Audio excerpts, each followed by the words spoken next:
In today's Community Focus, I spoke this afternoon with Rhode Island Department of Education Commissioner Angélica Infante-Green, and we started talking about today's meeting of the Learning, Equity, and Accelerated Pathway, or LEAP task force. Here's part of our conversation. Each week we're joined by Rhode Island Department of Education Commissioner Angélica Infante-Green. She joins us now to talk about what's happening in the world of education. Commissioner, thanks for joining us. Thank you for having me. It was just this morning, the Learning, Equity, and Accelerated Pathway, LEAP task force, met for a second time. Walk me through what's happening in these conversations that's going to help you and obviously essentially then help our students as well. Yeah, so we had our second session today, and what's exciting about that is that we started looking at equity, right? And we have not, like many other places, we're not calling it a learning loss task force because we don't want to be where we were pre-pandemic. We want to surpass that. We want all our kids to make up the time that's lost, but catapult them forward. So I think that it's really important. We looked at equity. Today, we spent the day looking at data, very specific data. There have been grade levels that have been seriously impacted more than others.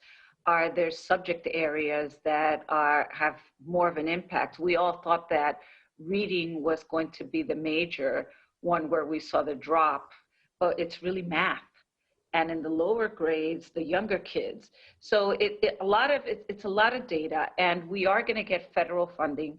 So we want everyone to be able to focus in on the data. What is the data telling us? Instead of a one-size-fits-all, it's extremely important for us in Rhode Island as, believe it or not, we're leading the nation because we have been open.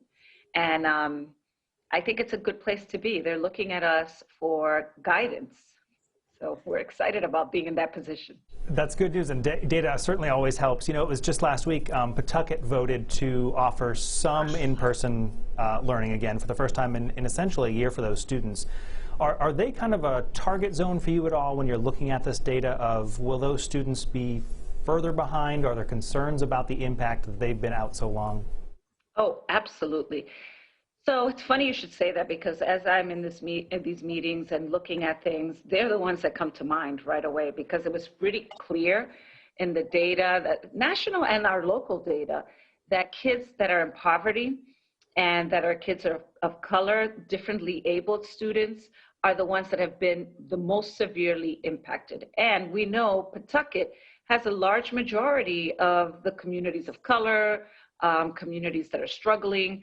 So the impact is estimated to be twice as hard on those communities. So yes, I worry about it. I worry about it constantly. It was also last week, it was a busy week last week. The Senate voted on the moratorium on charter schools. Obviously there's a big concern about money and resources coming from the public schools. What are your concerns moving forward with that? Are you kind of advocating for that not to move further in this state? So I don't believe in a moratorium. We just went through COVID and none of us took a moratorium. So I think you can do the work without stopping other work. I think that disenfranchises families and kids, and I'm not down with that program. I am sorry. We didn't take a pass in education. We moved forward. So I think that the budget questions that are being asked, they can be asked, but there doesn't have to be a moratorium. I think that what is pretty interesting is that in places like Central Falls and Providence, the number of applicants, we got 20,000 applicants. What does that tell you?